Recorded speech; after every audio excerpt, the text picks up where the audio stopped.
আজি মই লৈ আহিছোঁ ক্লাছ 10 প্ৰি ফাইনেল এক্সামিনেশ্যন 2024-25 শিক্ষাবৰ্ষৰ মৰিগাঁও ডিষ্ট্ৰিক্টৰ জেনেৰেল মেথমেটিক্স অৰ্থাৎ গণিতৰ প্ৰশ্ন কাকতখন ইয়াত থকা MCQখিনি সমাধান কৰিম। ভিডিঅ'টো প্ৰথমৰ পৰা শেষলৈকে চাবা। প্ৰথমবাৰৰ বাবে চেনেললৈ আহিলে চেনেলটো ছাবস্ক্ৰাইব কৰি ল'বা। ইয়াত ছেকশ্যন 8 চোৱা MCQ আছে। এক নম্বৰটো চোৱা, যদি m আৰু n দুটা অযুগ্ম মৌলিক সংখ্যা যাতে m n তেন্তে m square minus n square হ'ব এটা যুগ্ম সংখ্যা, কাৰণ এটা অযুগ্ম সংখ্যাৰ পৰা এটা আন এটা অযুগ্ম সংখ্যা বিয়োগ কৰিলে এটা যুগ্ম সংখ্যাই পোৱা যায়। তাৰপিছত কুৱেশ্যন নম্বৰ 2, যদি p এটা অঋণাত্মক অখণ্ড সংখ্যা হয় তেন্তে তলৰ কোনটো 5ৰ গুণিতক হ'ব? 5ৰ গুণিতক হ'ব 10p আৰু 10p + 5।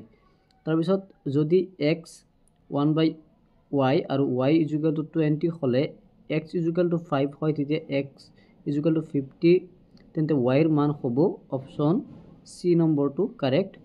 কুৱেশ্যন 2 হ'ব অপশ্যন 2 হ'ব কাৰেক্ট। তাৰপিছত কুৱেশ্যন নম্বৰ 5, দ্বিঘাত সমীকৰণ x² cx + c = 0 n ≠ 0 মূল দুটা পূৰণফল মূল দুটাৰ যোগফল সমান হ'ব যদি বি অপশ্যনটো শুদ্ধ b + c। তাৰপিছত নেক্সট কুৱেশ্যনটো হ'ব, যদি 3, 4 প্ৰদত্ত সমীকৰণযোৰৰ সমাধান হয় তেন্তে a আৰু b ৰ মান হ'ব অপশ্যন a = 2 b = 5।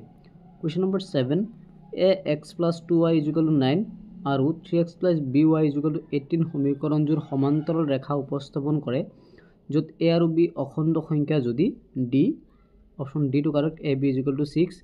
নেক্সট, এজন ছাত্ৰই 3x² - 10x + 8 = 0 মধ্যপদ বিভাজন কৰিবলৈ তলত দিয়া ধৰণে চেষ্টা কৰিছে।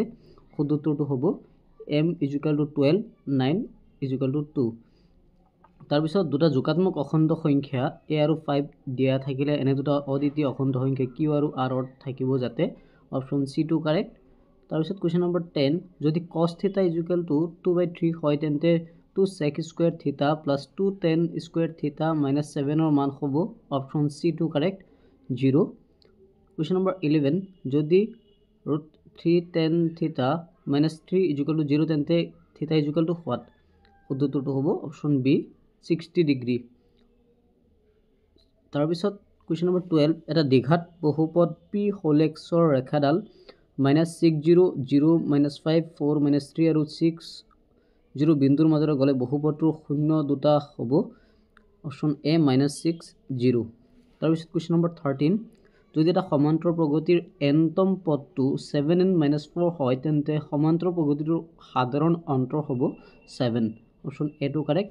কুৱেশ্যন নম্বৰ 14, এটা বৃত্তৰ এ বি আৰু চি ডি জিয়া দুডাল পৰস্পৰে O বিন্দুত কটাকটি কৰিছে তেন্তে এ বি = cd, যদি এংগল BOC 80 ডিগ্ৰী আৰু QA = QD তেন্তে ত্ৰিভুজ ODA আৰু ত্ৰিভুজ OBC হ'ব সমদ্বিবাহু আৰু সদৃশ্য। তাৰপিছত 15 নম্বৰটো হৈছে, যদি sin A half cos B half তেন্তে a + b = 90 degree.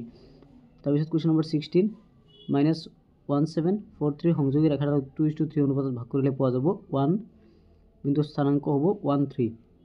Question number 17 ৰ শুদ্ধ উত্তৰটো হৈছে B number c/a। Question number 19, শংকু এটা গঠন কৰা পদাৰ্থবোৰৰ শংকুৰ সমান ব্যাসাৰ্ধৰ লম্ব বৃত্তাকাৰ চুঙা এটা প্ৰস্তুত কৰা হ'ল। যদি লম্ব বৃত্তাকাৰ চুঙাটোৰ উচ্চতা 5 চেণ্টিমিটাৰ তেন্তে শংকুটোৰ উচ্চতা হ'ব অপশ্যন বি টো কাৰেক্ট 15 চেণ্টিমিটাৰ। তাৰপিছত question number 20, 40 centimetre x 20 centimetre আকাৰৰ আয়তাকাৰ ত্ৰিভুজৰ এইটো তাৰপিছৰটো 21, এটা বৃত্তাকাৰ QAB পৰিধি চিত্ৰত দেখুওৱা হ'ল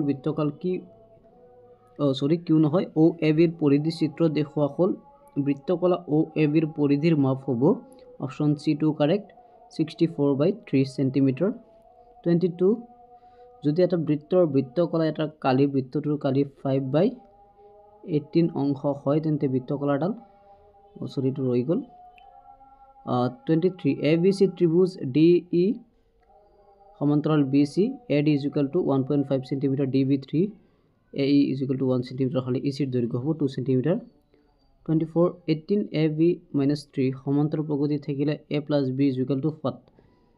শুদ্ধ উত্তৰটো হ'ব অপশ্যন ডি 15 25 নম্বৰটো চোৱা অপশ্যন বি নম্বৰটো কাৰেক্ট 26 নম্বৰটো বাৰম্বাৰতা বিভাজন দিয়া আছে ইয়াৰ উচ্চ সীমা হ'ব 30 27 ৰ শুদ্ধ উত্তৰটো হ'ব অপশ্যন সি -87 -88 -800 28 to ত্ৰিভুজ ABC ত্ৰিভুজ PQR AB by PQ is equal to BC by QR is equal to হলে অপশ্যন সি নম্বৰটো কাৰেক্ট হ'ব তাৰপিছত কোৱেশ্চন নম্বৰ 20 লৈ আগবাঢ়িলো 1 2 3 4 5 6 7 8 সংখ্যাবোৰত যাদৃচ্ছিকভাৱে এটা সংখ্যা ললে সংখ্যাটো অযুগ্ম হোৱাৰ সম্ভাৱিতা হ'ব অপশ্যন বি 9 তাৰপিছত বাৰু কোৱেশ্চনখিনি চাই লোৱা এইখিনি সময়ৰ অভাৱত ওলাব পৰা নাই যিজন গণিত শিক্ষকে এই প্ৰশ্নখিনি সমাধান কৰাত মোক সহায় কৰিছে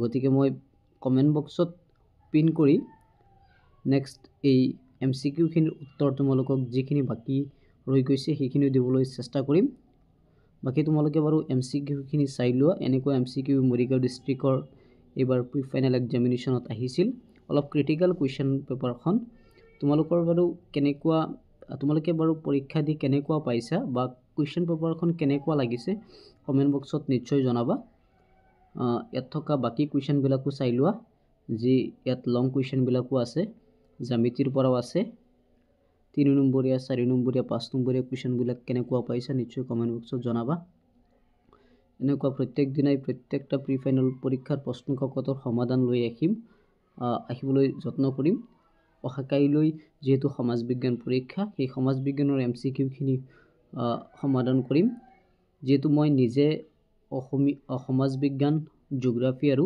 ইংৰাজীৰ কোৱেশ্চন পেপাৰ মই নিজে সলভ কৰো আৰু বাকিখিনি বাৰু মই সহকৰ্মী বা মোৰ এনেকুৱা অভিজ্ঞ শিক্ষকসকলৰ সহায় লওঁ সকলোকে ভিডিঅ'টোৰ মাজেৰে ধন্যবাদ জনাইছো আজিৰ কাৰণে ইয়াতে সামৰিছো ধন্যবাদ